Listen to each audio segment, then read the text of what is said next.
Ada sekitar 9 negara di dunia yang bisa mendukung Presiden Vladimir Putin jika Rusia perang dengan NATO. Potensi konflik kedua kubu semakin terbuka setelah aliansi militer pimpinan Amerika Serikat itu menolak tuntutan Rusia. Tentang jaminan keamanan dan soal Ukraina. Mengutip analisis The Eurasian Times, Sabtu, tanggal 29 Januari tahun 2022, 9 negara yang bisa mendukung Putin antara lain 5 negara aliansi CSTO, Armenia, Belarusia, Kazakhstan, Kirgistan, dan Tajikistan. Iran, Kuba, China, dan Korea Utara. Bantuan besar-besaran NATO telah tiba di Ukraina di tengah ancaman invasi Rusia. Presiden AS Joe Biden telah menggambarkan kemungkinan serangan sebagai peristiwa yang akan mengubah dunia selamanya. Dan yang akan menjadi yang terbesar sejak Perang Dunia II. Sebuah terobosan kecil namun signifikan, bagaimanapun, dicapai di tengah meningkatnya ketegangan. Moskow dan Kiev menyetujui gencatan senjata di Ukraina Timur setelah lebih dari 8 jam.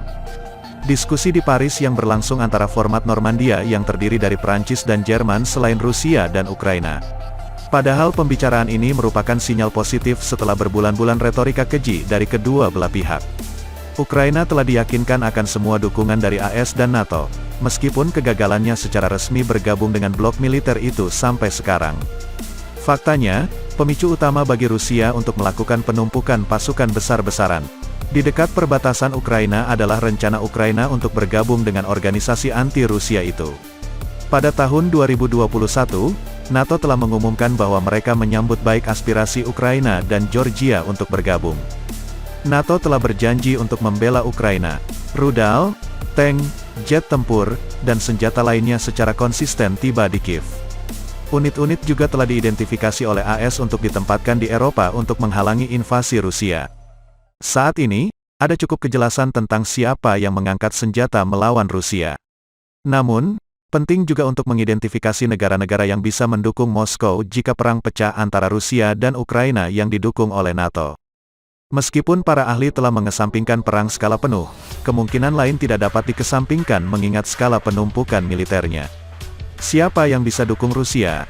Ada pendapat tradisional tentang Putin di Barat, bahwa dia adalah orang yang bertindak daripada ahli strategi.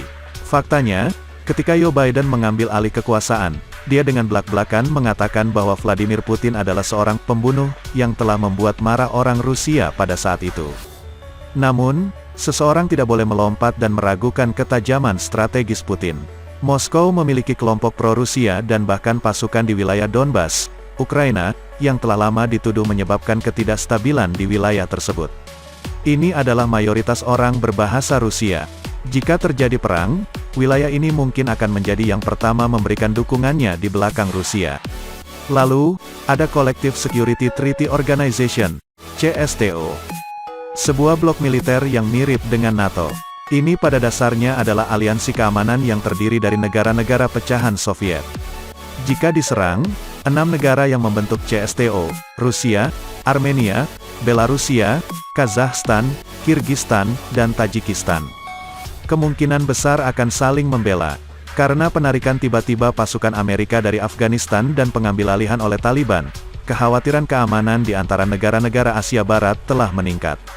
Menyebabkan pergeseran alami ke arah Rusia, Putin menggunakan kesempatan yang diberikan kepadanya ketika protes meluas di negara paling makmur di kawasan itu, Kazakhstan.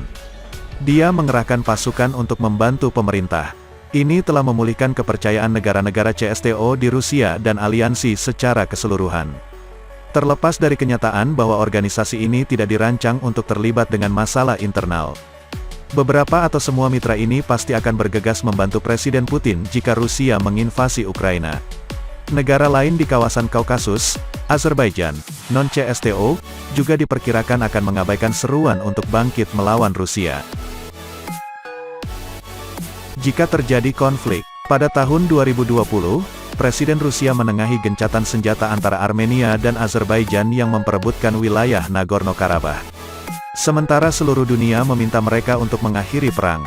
Itu hanya intervensi Putin yang menghasilkan fakta gencatan senjata, meskipun itu dipuji sebagai kemenangan Azerbaijan. Selanjutnya, pasukan Rusia ditempatkan di dalam dan di sekitar wilayah yang disengketakan. Untuk menghindari konflik etnis lainnya. Jadi, Hampir pasti Azerbaijan tidak akan bergabung melawan Rusia meskipun tidak mendukungnya secara terbuka. Bergerak lebih jauh ke Timur Tengah. Iran adalah salah satu negara yang akan mendukung Rusia dalam kapasitas apapun. Setelah kesepakatan nuklir gagal, Rusia secara konsisten mendekati Iran. Sementara ketegangan telah meningkat selama bertahun-tahun antara AS dan sekutunya. Di satu sisi dan Iran di sisi lain, Rusia telah memasok senjata dan telah bekerja sama dengan Iran dalam Perang Suriah.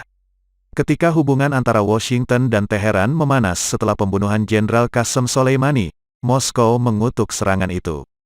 Ketika Iran terus terhuyung-huyung di bawah sanksi ekonomi yang dijatuhkan oleh AS, itu dapat diharapkan untuk mendukung Rusia dengan sepenuh hati.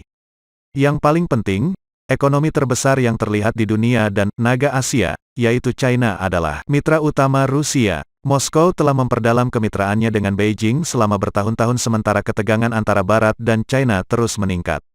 Padahal, baik Rusia maupun China memiliki kemitraan multidimensi. Dengan kerjasama mulai dari perdagangan hingga militer hingga luar angkasa. China dengan tegas meminta AS untuk mengesampingkan mentalitas perang dingin dan menganggap serius masalah keamanan Rusia. Jika terjadi konflik, China kemungkinan besar akan mendukung Rusia. Dekat dengan China adalah negara lain yang terisolasi namun signifikan secara strategis, Republik Rakyat Demokratik Korea atau Korea Utara. Menjadi negara komunis. Itu adalah sekutu utama Beijing dan mitra bekas Uni Soviet. Korea Utara adalah negara yang tetap bermusuhan dengan Amerika Serikat dan sekutunya. Faktanya, China dan Rusia baru-baru ini memblokir upaya AS untuk menjatuhkan sanksi terhadap Korea Utara di PBB menyusul serentetan peluncuran rudal di semenanjung itu. Tidak ada keraguan bahwa Korea Utara akan dengan sepenuh hati mendukung Rusia jika perang skala penuh akan terjadi. Sedangkan India, salah satu negara yang paling penting secara geopolitik di Asia dan biasanya dikenal karena netralitasnya serta menjadi negara non-blok meskipun memiliki hubungan yang kuat dengan Rusia dan Barat. Bahkan selama Perang Dingin, ia telah memimpin panji gerakan non-blok dari paling depan. Tidak mudah bagi India untuk memutuskan pihak mana yang akan dibela mengingat memiliki hubungan yang sangat dekat dengan Rusia dan Amerika Serikat. Kemitraan India-Rusia ditandai dengan kerjasama pertahanan, sedangkan kedekatannya dengan AS didorong oleh faktor China. Tetapi New Delhi telah mengambil pendekatan yang sangat bernuansa untuk menghindari permusuhan dari kedua negara. Oleh karena itu, sangat tidak mungkin India akan mendukung konflik apapun melawan Rusia, terlepas dari tekanan Barat. Naik menuju benua Amerika, ada Kuba, salah satu mitra tertua Rusia. Kerjasama erat negara komunis Kuba dengan bekas Uni Soviet sangat terkenal. Presiden Vladimir Putin dan Presiden Kuba Miguel Diaz-Canel baru-baru ini membahas kerjasama strategis dan berjanji untuk memperkuat hubungan bilateral. Hal ini memicu spekulasi bahwa Kuba akan memihak Rusia jika terjadi konflik. Wakil Menteri Luar Negeri Rusia Sergei Ryabkov mengatakan kepada jaringan televisi Rusia, RTVI, bahwa dia tidak dapat mengonfirmasi atau menyangkal bahwa Rusia mengirim aset militer ke Kuba jika AS dan sekutunya tidak mengindahkan tuntutan Moskow.